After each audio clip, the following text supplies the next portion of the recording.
Micah here. I'm gonna go through my daily routine just to kind of give you an idea of what I do to kind of get my day jump started. First, I'm gonna brush my teeth and wash my face, just kind of wake up a little bit.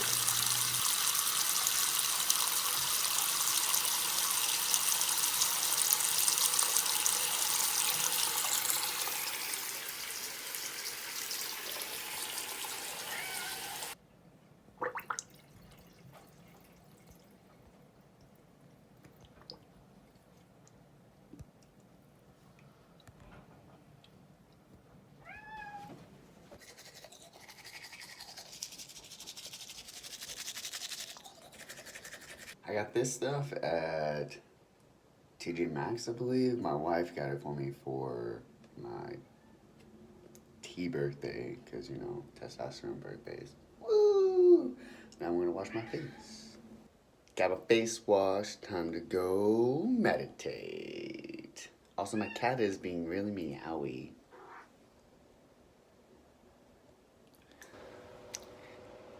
Now I'm gonna drink a glass of water, because you gotta get the insides going as well as the outsides.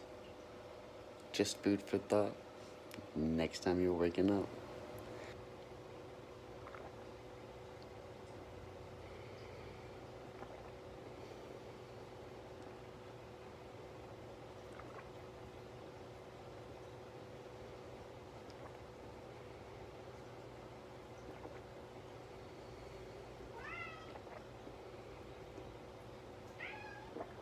And there's my cat.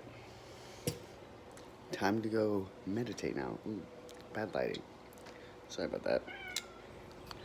Now that I've brushed my teeth, washed my face, drink a glass of water, I'm gonna meditate. Now, I think a lot of people have this misconception that within meditation you have to be seated, cross-legged, hands on your knees, palms up, whatever the case may be, or like whatever perception or expectation you've put on yourself within meditation. The beauty with meditation is that you don't need any of that. Like, all you have to do is do it. If you need to lay down to do it because your body can't sit cross-legged, like I have that issue, I can't sit cross-legged because I have 2 really bad ankles and 2 bad knees and degenerate joints in my back. So I have to be conscious of like how I sit and stand, and I dislocated my ankles sitting cross-legged. So like it's not a good idea for me to do that. So what I'm gonna do is I'm gonna sit on this couch, which I actually filmed my first video in, and I'm going to meditate sitting in the chair. Like, there's no reason why you can't meditate sitting in a chair or sitting on the floor with your legs out. There's no reason to have an expectation on yourself. Just meditate and find what works best for you, because it's the meditation that you should care about, not how you're doing it. So I hope that helps you, and I'm gonna go meditate for about 20 minutes. So my meditation got interrupted by my roommate, but hey, you win some, you lose some. I'll just meditate a little bit later. Right now, I'm gonna get ready for the gym. I'm gonna take my pre-workout after I get dressed, and I'll show you all that. No pre-workout, not me getting dressed, because that would be weird.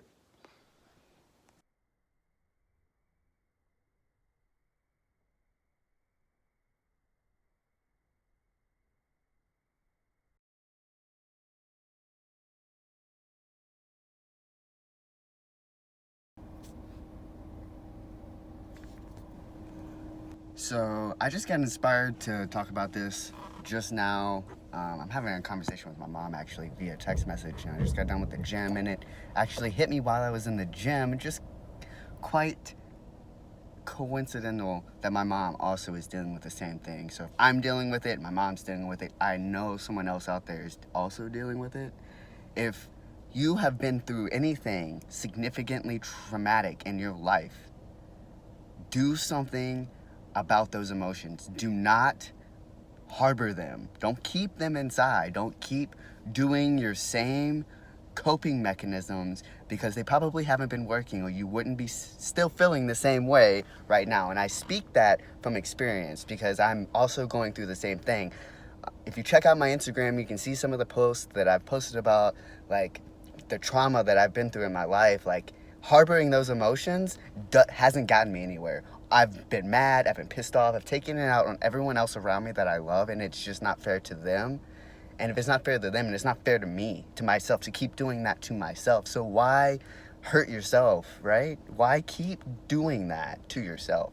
And the reason I talk about that is my mom has her own stuff. You know, she's dealing with her own emotions and her own past, and she is in a point where she can make great change, make significant change, if she just realizes that she has to do something for herself. She has to put that love into herself and do something different than she's done in the past. And I know that she sees that, she just doesn't know what to do. So if you're questioning like your coping mechanisms right now with whatever you've been through, like, do something that you've never tried before. Like, art has been something that I have had an issue with, and I've started to implement that in my life, and it's really helped. Painting, coloring, puzzles. You know, the gym for me is an artwork. I view my body as art, so I sculpt it while I'm in the gym. That is a form of art. There is no limitations on what art is. Art is so many different things, and if you open your mind up to that, you can also see that too. But I hope that if anybody is out there struggling right now, just take that leap and try something different to release those emotions so you can allow new things into your life. That's what it's all about, is allowing new things into your life, or being open to allow new things in your life. If you're tired with what's going on right now, why not try something different? Because it can lead to new things. New things. That's what's important. You grow when you experience new stuff. So that's my, I guess, tip for the day.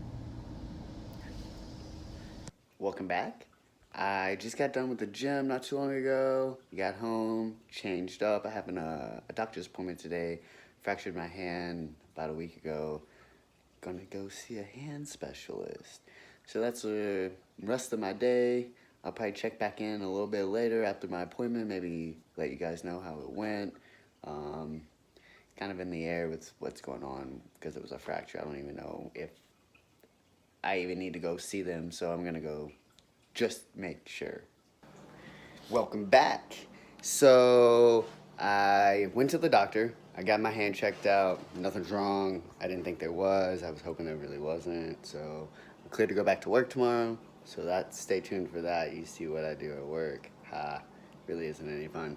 But I've been having these really weird cravings lately. I've been craving a lot of like meat that I don't want to put into my body. It's like a craving that I have, but one that I don't want to fulfill because it just makes my body feel like shit. My hand already hurts, makes it hurt worse, makes my knees hurt, makes my ankles hurt. So what I'm gonna do with that is make a 4-bean vegan chili.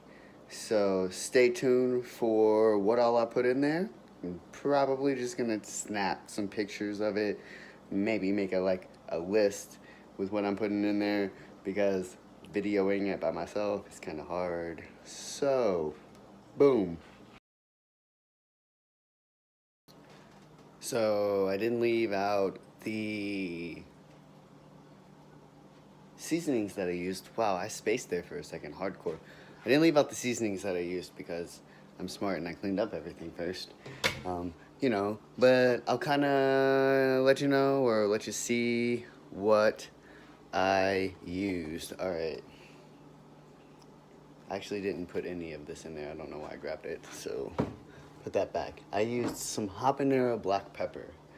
This stuff is actually really good. I don't know if y'all have ever seen it. I actually found it at TJ Maxx and picked it up. If you like spicy food, I would recommend it. Put some sage in my chili here. Some leaf oregano, some cheap ass Kroger leaf oregano. I also put some nutritional yeast to give it kind of like a cheesy, nutty flavor, just to add a little bit of depth of flavor. I like depth and flavor on my food. What else do we got here? I used some of this steakhouse seasoning. I actually really like this Private Selection steakhouse seasoning. I think it's like $2.79, $3, something like that at Kroger, but it's actually pretty good and makes your tofu and anything that you use that's a meat alternative, makes it taste really good. I also put some roasted garlic and herb shit in there. Pardon my language, I'm gonna have to go and bleep all of that out. And I realize I keep looking at like the corner of my phone, and I don't, camera, phone, whatever it is. I keep looking at the corner of it. I also used some crushed red pepper, some chili powder, and some curry powder, just to kind of like put some depth of flavor in there. Look at that. Some zucchini, some red peppers, some corns, 5 different beans. Maybe I'll link or put what all I put in there later. I don't know. We'll see. I eyeball the seasoning, so there's that.